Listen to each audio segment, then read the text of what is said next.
Hey everybody, it's me, your buddy Dave from thedarkstuff.com and the Dark Stuff channel here on YouTube. Thanks a lot for checking out my latest video. So before I can get into all this cool stuff that I'm doing for 2024, I do have just a wee bit of business from 2023 left over that I wanted to take care of, and that's what we're going to do right here.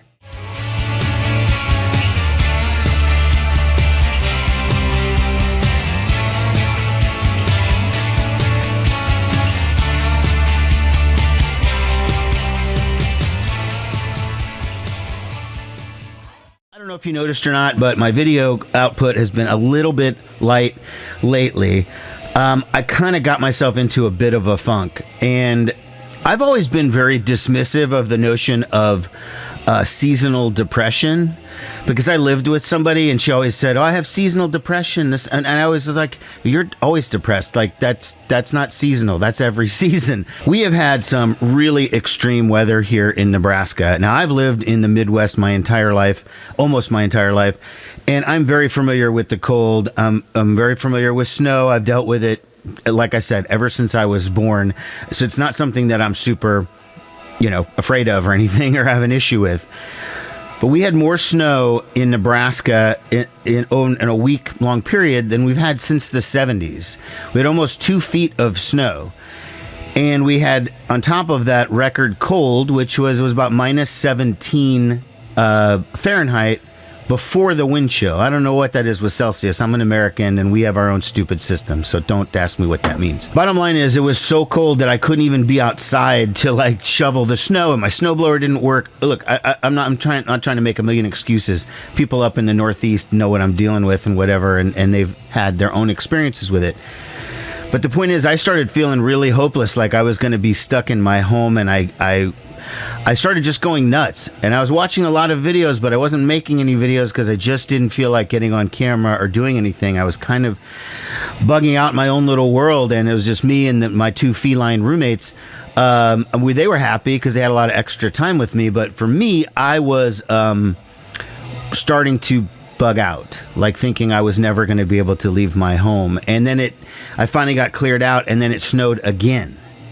So it's just been dealing with a lot. We finally are thawing out. It's above 32 degrees, so it's above freezing. So I'm finally starting to feel like my brain is going back to normal or something. So like I said, I did watch a lot of videos in my funk period, and I saw a lot of people's best of 2023 videos that I hadn't seen prior. And I realized that there were a couple of things that I missed, and I wanted to address that because I wanted to make sure they got the due note that they should get. So I picked out 4 albums that if I had to do over again, they would be in my best of top 20 albums of 2023 video that I did. One is just a really obvious choice. I don't know how I forgot. It's just a complete brain fart. They should have been in there. Number 2, it came out a little bit too late. It came out at the end of October, beginning of November, and I just didn't have enough time to really listen to it because I got my video out early. I wanted to get my best of out at the beginning of December so I could be ahead of the pack, right? The final 2 are just records I just completely missed. And both of them are ones that I saw on other people's channels talking about them. It piqued my interest, and I went out and got those records, and now I really wish I had known about them earlier.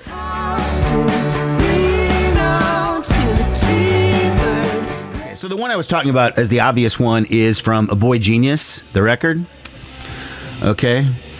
This is the sad indie girl super rock group with Phoebe Bridgers, Lucy Dacus, and Julian Baker. All 3 artists that I love independently, okay? And I have the previous Boygenius. Here's Lucy. Here's this is Lucy Dacus. This is Julian Baker. Here's Better Oblivion Community Center, which is Phoebe Bridgers. Okay, so I have all of the stuff, and I like all of them independently. And by the way, Lucy Dacus's cover of In the Air Tonight by Phil Collins is one of the best covers of the last couple of years. That's a side note.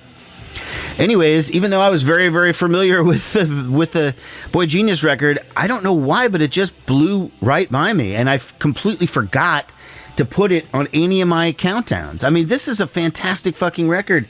I mean, you got Phoebe Bridgers on it. She's the queen of sad girl indie rock.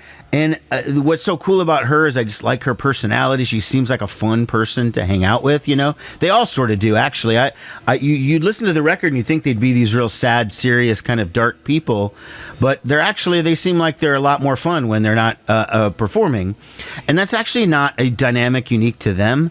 In my experiences dealing with artists and stuff, a lot of times the ones that make the sadder music are a lot more fun off stage. Like, they're just completely different. It's weird.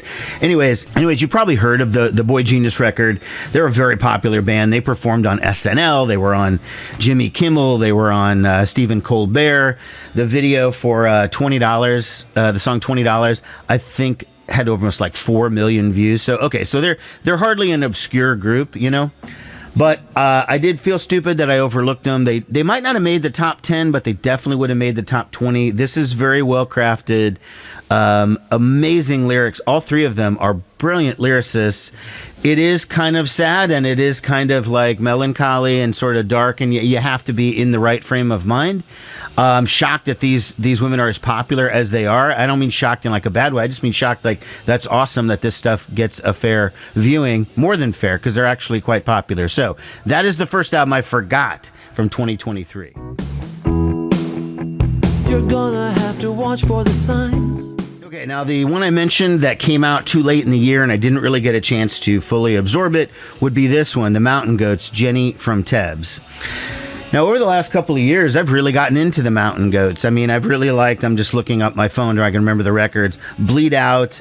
I like Dark in Here a lot. I like getting into Knives, In League with Dragons, Goths. These are all records that I've been playing on my show and become a fan of the Mountain Goats because of it. I'm familiar with the Mountain Goats going way, way back to the early 90s, and I harbored kind of a prejudice against them. Not a prejudice, well, on a technical level it was. I used to have my own label, and on my label I had this band called Larry Cash Jr., and Larry Cash Jr. was on a cassette on some label called like Shrimp Boat or something. I think it was Shrimp something. Anyways, Mountain Goats were also on there, but it was when Mountain Goats was just John Darnielle by himself, a solo acoustic guy, lo-fi dude. And I just didn't think anything of it. I was like, everybody was so in love with that Mountain Goats track and didn't give a shit about the Larry Cash Jr. track, and I was really annoyed by that, so that just made my thing, I don't like the Mountain Goats, okay? And I just blew them off.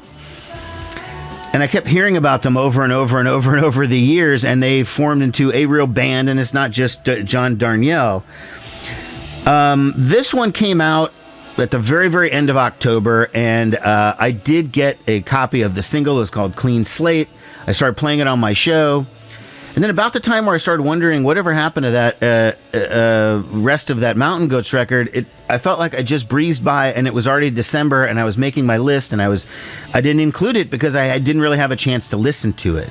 Well, now I have. So like I said, I'm no expert on Mountain Goats, but what I do know about Jenny from Thebes is it is a continuation of, it's sort of a concept album. It's a continuation of a story from the album All Hail West Texas, which had a song called Jenny.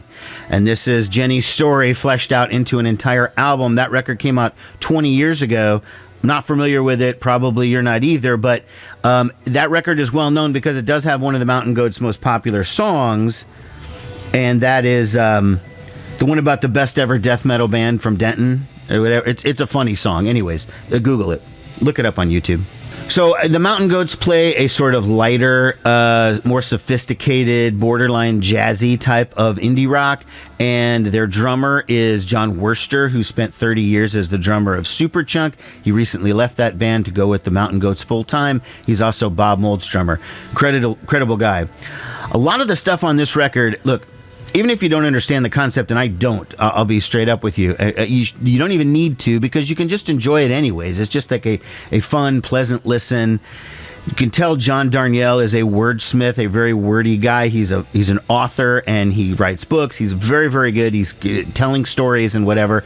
And even though I couldn't tell you what it's about, it doesn't really matter because I liked every song. You know, musically, sometimes it gets a little bit more aggressive, but generally, it sounds like John Worster's playing with like brushes on the drums. Like, it's very, very chill, very, very good stuff though. So again, I would say Jenny from Thebes, don't be thrown by, oh, it's a continuation of some album from 20 years ago. I don't want to hear. Okay, you won't even notice. If I hadn't told you, you wouldn't have even known.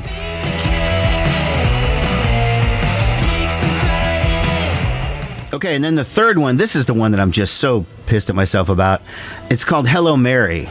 This is a female trio from Brooklyn, New York, and this is their self-titled album. It's on the French Kiss label. The band is they're just so excellent. Their sound is kind of 90s inspired grunge and a little heavier indie from that early 90s period, but the vocals though are more sort of dream pop or shoegazy vocals. They're just really, really good, and the album sounds fantastic. It's produced and engineered by a guy named Bryce Goggin. Now Bryce Goggin, when I first heard that name, I was like, oh, how do I know that name? And I thought it was like Radiohead, but he's worked with like Pavement, The Breeders, Yo La Tengo, Apples and Stereo, Sebadoh, Luna, all sorts of groups, a lot more. Those are just the indie-ish ones that I mentioned. So it has a really, really great sound. This band sounds way more sophisticated than a group that is on either their first or maybe second album. Very, very young.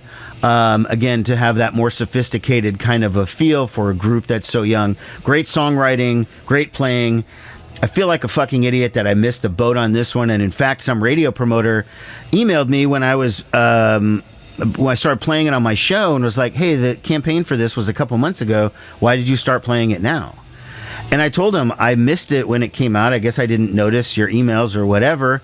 But I saw somebody on YouTube talking about it. I think it was actually the Vinyl Douche. He was talking about it, and then that's the reason. That's what motivated me to go get it. So I don't know. But again, Hello Mary, self-titled. I started following them on their social media, and they posted a picture today saying that they were in Asheville working on the new album. Asheville, I'm assuming that's just the North Carolina one, right? Would I be circling, staying in one pile alone? And then the final leftover from 2023 is this one, In Attendant Ana, with the album Principia. Okay, it's sort of like a gatefold. It's a CD gatefold.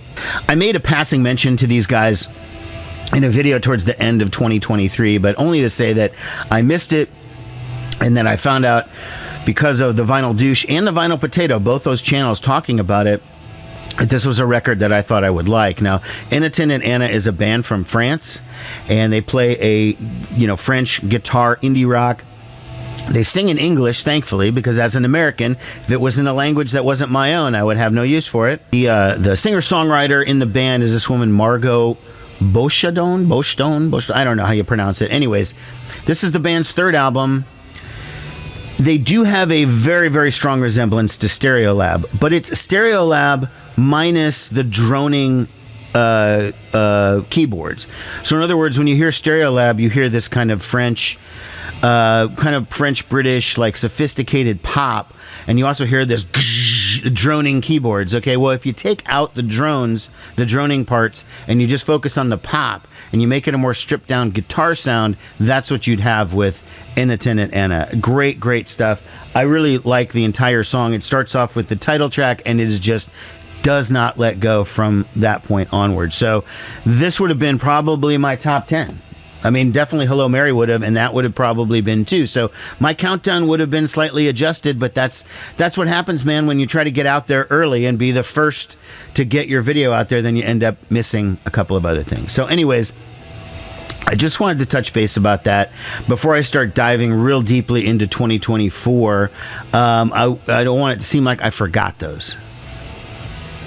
Okay, thanks a lot for watching, everyone. I'll see you soon. Take care. Bye-bye. So, you have a MySpace page or something?